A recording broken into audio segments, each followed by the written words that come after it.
have the Demon Hunter is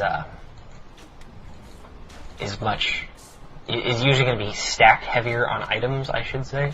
So, I mean, it's just really nice to be able to nuke things down. I'm not being very coherent right now, but I'm sure you all get what I'm trying to say. Especially with this Naga. We were talking about this Naga. I don't really know about the Naga. Like, I mean, the Naga is kind of nice for Mr. Thou, that is. The Naga is kind of nice at this point.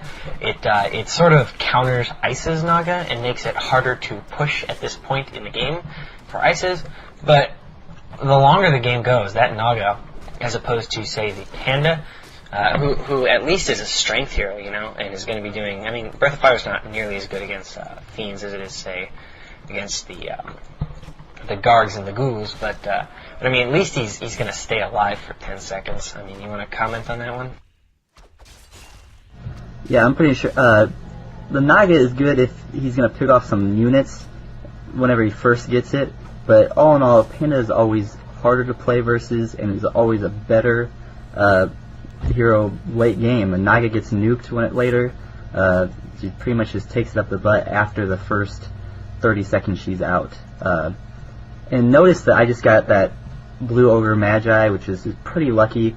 I knew that he was over there because he wasn't creeping that green on his close spawn player. It pretty much just wasn't creeping the close spawn. I knew he had to be there because I used to play Night Elf solo, and it was just the only real thing that he could creep at that time. And he wasn't strong enough to creep the 3 turtles yet. His AOW wasn't there, and he can't creep the red, and he definitely wouldn't be in the middle. So that is the only logical place that he would be creeping. So put yourself in the other player's shoes and find out what shoe size they have. I mean, where they're creeping. That's definitely what I meant to say. Wow, I'm being tacky tonight. You Tech 2 Tier 3 very quickly with this strategy, because you need Lich, Orb, and that other thing. Air, yes, very quickly. Frost Rooms are... There's kind of 2 ways you can play this strategy. One that Ted does a lot is you pretty much go for a very quick Frost Room, and you push the hell out of the Night Elf very quickly with it, which really can screw them over.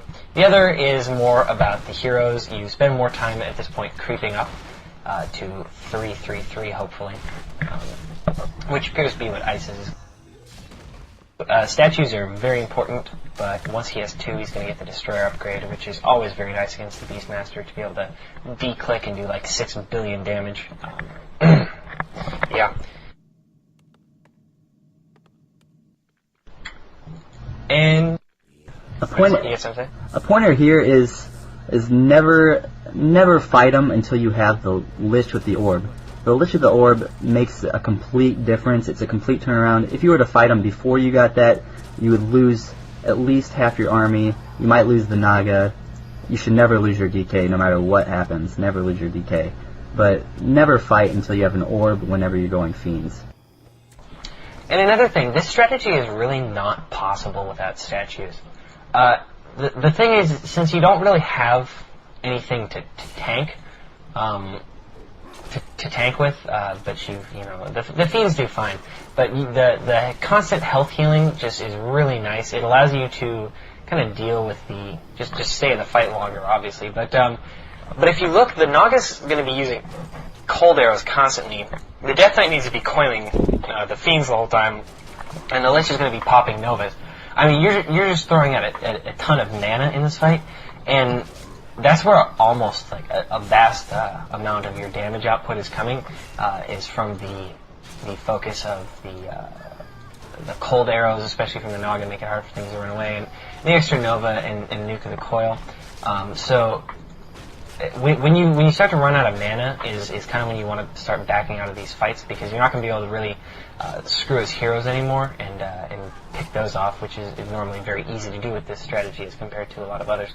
And here we have a bit of rage by Mr. Thou, and GG. He lost a ton of units there, and it was pretty much over. I mean, it would have been slow, brutal death.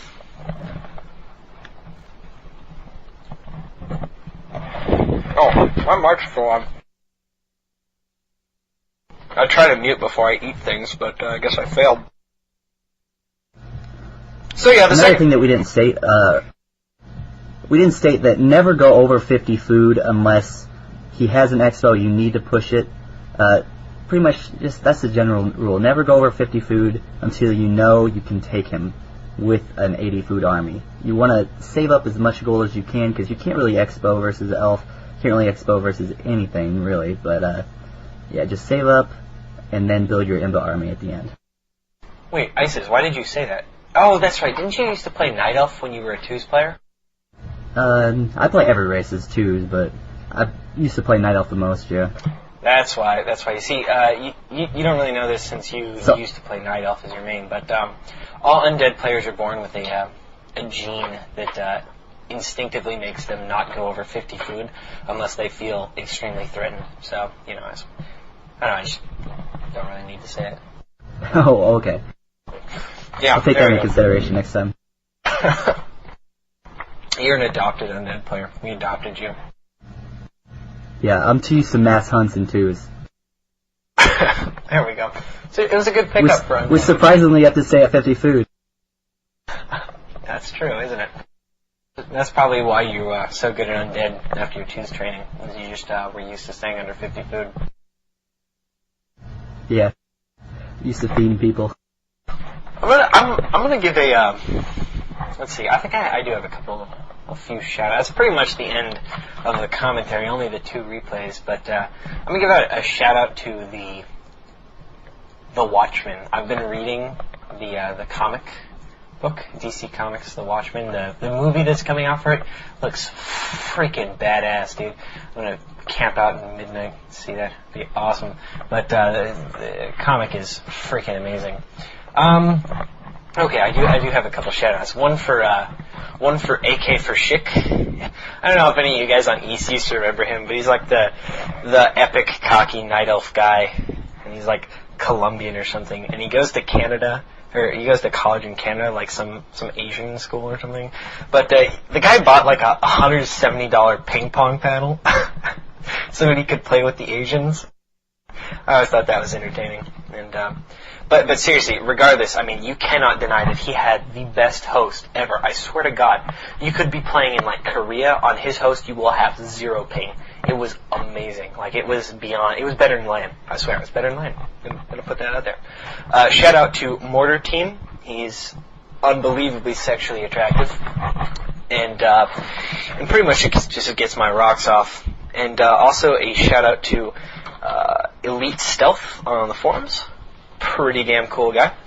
And I think that's all I've got. Ices, do you want to give a shout out? You're part of this. Hey, I'll just give a shout out to Re.Goober, aka Gnap or Fang. He's the man. Go Goober. Yeah, I think that's about all we've got for now.